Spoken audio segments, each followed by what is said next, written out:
السلام علیکم ناظرین کرام، دنیا میں بہت کم ایسے لوگ ہوتے ہیں جو دنیا کا نقشہ بدل کر رکھ دیتے ہیں، اور بانی پاکستان محترم قائد اعظم محمد علی جناح رحمۃ اللہ علیہ کا شمار بھی ایسے ہی گوہر نیاب شخصیات میں ہوتا ہے جو اپنے کام سے دوسروں کے لیے مشعل راہ کا فریضہ سر انجام دیتے ہیں۔ مثلاً قائد اعظم محمد علی جناح جب لندن یونیورسٹی میں تعلیم حاصل کر رہے تھے تو ایک انگریز پروفیسر پیٹر ان سے شدید نفرت کرتا تھا۔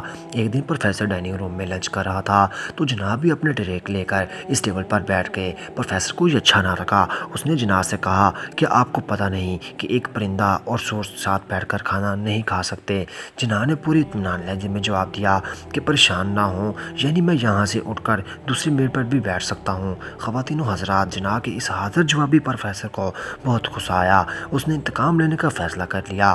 اگلے ہی دن پروفیسر نے جناح سے سوال کیا، اگر تمہیں رستے میں دو بیگ ملیں، ایک میں دولت اور دوسرے میں دھنائی ہو، تو تم کس کو اٹھاؤ گے؟ جناح نے بغیر کسی ہچکچاہٹ کے جواب دیا کہ دولت کو۔ قائد اعظم محمد علی جناح کے اس جواب پر پروفیسر نے طنزیہ مسکراہٹ کے ساتھ یہ جواب دیا کہ میں تمہاری جگہ ہوتا تو دھنائی والے بیگ کو اٹھاتا۔ جناح صاحب نے مسکرا کر جواب دیا کہ ہر انسان وہی چیز اٹھاتا ہے جو اس کے پاس نہیں ہوتی۔ دوستو، اس کے علاوہ وکالت میں بھی قائد اعظم محمد علی جناح کے کچھ اصول تھے جن سے وہ تجاوز نہیں کرتے تھے۔ مثلاً ایک تاجر ایک مقدمہ لے کر آپ کے پاس حاضر ہوا اور کہا، میں چاہتا ہوں کہ آپ اس مقدمے میں میری وکالت کریں۔ اس تاجر نے قائد اعظم محمد علی جناح سے ان کی فیس پوچھی تو آپ نے فرمایا، میں مقدمے کے حساب سے نہیں، دن کے حساب سے فیس لیتا ہوں۔ موکل نے دریافت کیا، کتنی فیس؟ قائد اعظم محمد علی جناح نے جواب دیا کہ 500 روپے فی پیشی۔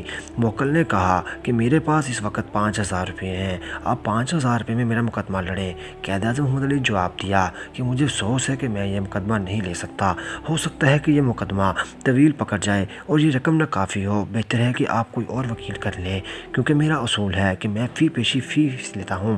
چنانچہ قائد اعظم محمد علی جناح نے اپنی شرط پر مقدمہ لڑا اور اپنی فراست سے مقدمہ 3 پیشوں میں ہی جیت لیا اور فیس کے صرف 1500 روپے وصول کیے۔ تاجر نے اس کامیابی کی خوشی میں پورے 5000 روپے پیش کرنا چاہے تو قائد اعظم محمد علی جناح نے جواب دیا، میں نے اپنا حق لے لیا اور زائد رقم لینے سے انکار کر دیا۔ دوستو، شاعر مشرق علامہ اقبال نے محمد علی جناح کے بارے میں فرمایا، محمد علی جناح کو نہ تو خریدا جا سکتا ہے اور نہ ہی یہ شخص خیانت کر سکتا ہے۔ ناظرین کرام، ان کی ذہانت کا اندازہ آپ اس بات سے لگا سکتے ہیں کہ ایک مرتبہ آپ پارلیمنٹ کے اجلاس میں شریک ہونے کے لیے ممبئی سے کلاس ڈبے میں سوار ہوئے۔ فرسٹ کلاس ٹرین کے ڈبے دلی جانے والی جب چلی تو اچانک ٹرین جو کہ مکمل طور پر خالی تھی، جب ایک خاتون بھی اس ڈبے میں سوار ہو گئی، اس کے ساتھ ایک چھوٹا سا بیگ تھا اور ایک خوبصورت نوجوان لڑکی تھی۔ قائد اعظم محمد علی جناح کہتے ہیں کہ جب ٹرین اپنے سفر کی طرف روانہ ہوئی تو میں اخبار پڑھنے میں مصروف ہو گیا۔ ابھی چند لمحے ہی گزرنے پائے تھے کہ اس لڑکی نے مجھ سے کہا، مجھے 1000 روپے دے دو ورنہ میں ٹرین کی بریک کھینچ کر چیخوں گی چلاؤں گی۔ قائد اعظم جناح کہتے ہیں کہ میں خاموش رہا کیونکہ صورتحال بہت شرمناک تھی اور سفر بھی لمبا تھا۔ اس نے 2 سے 3 مرتبہ اپنی ڈیمانڈ کا اظہار کیا، لیکن میں خاموش بھی رہا اور یوں محسوس کروایا جیسے مجھے کچھ سنائی نہیں دے رہا۔ آخر وہ میری اس حرکت سے بہت حیران ہوئی اور اٹھ کر میرا بازو پکڑ یہی بات دہرائی۔ قائد اعظم کہتے ہیں کہ اس کا یہ کرنا تھا کہ میں نے اپنے دونوں ہاتھ اپنے کانوں پر رکھے اور اشارہ کیا کہ مجھے کچھ سنائی نہیں دیتا، میں بہرا ہوں، اور پھر میں نے اسے کاغذ اور قلم دی تاکہ وہ اپنی بات لکھ کر مجھے سمجھا سکے۔ اس نے غصے میں پیپر پکڑا اور لکھ دیا، مجھے 1000 روپے دے دو ورنہ میں تم پر عزت لوٹنے کا الزام لگاؤں گی۔ قائد اعظم محمد علی جناح فرماتے ہیں کہ بس اس کا یہ لکھنا تھا کہ میں نے یہ پیپر اپنی جیب میں ڈالا اور ٹرین کی ایمرجنسی بریک کھینچ دی۔ چند ہی لمحوں میں ٹرین رکی، وہاں پر موجود گارڈز میری طرف آیا اور میں نے وہ پیپر اسے تھما دیا اور یوں اس عورت کو گرفتار کر لیا گیا اور میں اپنے سفر کی طرف چل پڑا۔ وہ مزید فرماتے ہیں کہ اس حادثے کے بعد میں نے ارادہ کیا کہ اب کبھی بھی خالی ڈبے میں نہیں بیٹھوں گا بلکہ پبلک کے ساتھ سفر کروں گا۔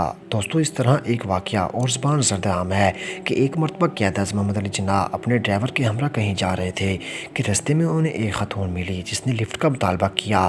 رات کا وقت تھا اور دیگر ٹرانسپورٹ بھی دستیاب نہ تھی، چنانچہ اس صورتحال کو دیکھتے ہوئے آپ نے اس خاتون کو اپنے ساتھ سوار کر لیا۔ سفر گزرتا رہا اور قائد اعظم محمد علی جناح اپنی سگریٹ پینے میں مصروف تھے۔ خیر، ابھی اس خاتون کی منزل آئی تو اس نے چیخنا چلانا شروع کر دیا اور اس آدمی نے میرے ساتھ غلط حرکت کرنے کی کوشش کی ہے۔ چونکہ اس وقت وہ آپ کے بہت خلاف تھے لوگ، اس لیے سب منٹوں میں جمع ہو گئے۔ قائد اعظم نے اپنی سگریٹ کے لوگوں کے سامنے وہ جھٹکا دیا تو سگریٹ کے اوپر جو گل سا بن جاتا ہے وہ نیچے گر گیا۔ تب آپ نے فرمایا کہ اگر میں نے اس خاتون کے ساتھ زیادتی کرنے کی کوشش کی ہوتی تو ابھی تک سگریٹ کے اوپر یہ گل نہ ہوتا بلکہ زور زبردستی کرنے کی وجہ سے گر جاتا، لیکن یہ میری شرافت کا ثبوت ہے کہ میں نے کچھ نہیں کیا۔ اس کے بعد آپ اپنی گاڑی میں سوار ہونے اور وہاں سے چلے گئے۔ ناظرین، وہ ایک ایسے لیڈر تھے جن کی دیانتداری کا عالم یہ تھا کہ وہ ایک بار قائد اعظم محمد علی جناح سفر کر رہے تھے اور سفر کے دوران انہیں یاد آیا کہ غلطی سے ان کا ریل ٹکٹ ملازم کے پاس رہ گیا ہے اور وہ بلا ٹکٹ سفر کر رہے ہیں۔ جب وہ اسٹیشن پر اترے تو ٹکٹ ایگزامنر سے ملے اور ان سے کہا کہ چونکہ میرا ٹکٹ ملازم کے پاس رہ گیا ہے اس لیے دوسرا ٹکٹ دے دیں۔ ٹکٹ ایگزامنر نے کہا کہ آپ 2 روپے مجھے دے دیں اور پلیٹ فارم سے باہر چلے جائیں۔ قائد اعظم محمد علی جناح یہ سن کر تیش میں آ گئے اور انہوں نے کہا کہ تم نے جو مجھ سے رشوت مانگ کر قانون کی خلاف ورزی کی ہے، بات اتنی بڑی کہ لوگ اکٹھے ہو گئے۔ ٹکٹ ایگزامنر نے لاکھ جان چھڑوانا چاہی لیکن قائد اعظم اسے پکڑ کر اسٹیشن ماسٹر کے پاس لے گئے۔ بالآخر ان سے رشوت طلب کرنے والا قانون کے شکنجے میں آ گیا۔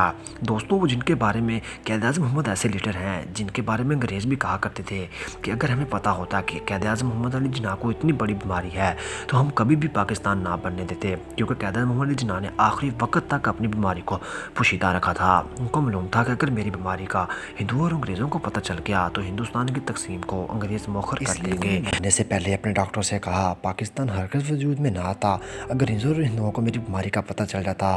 دوستوں، آپ کو ہماری ویڈیو کیسی لگی؟ اگر اچھی لگی ہو تو اس کو شیئر، لائک اور سبسکرائب ضرور کر دیں۔ Thank you.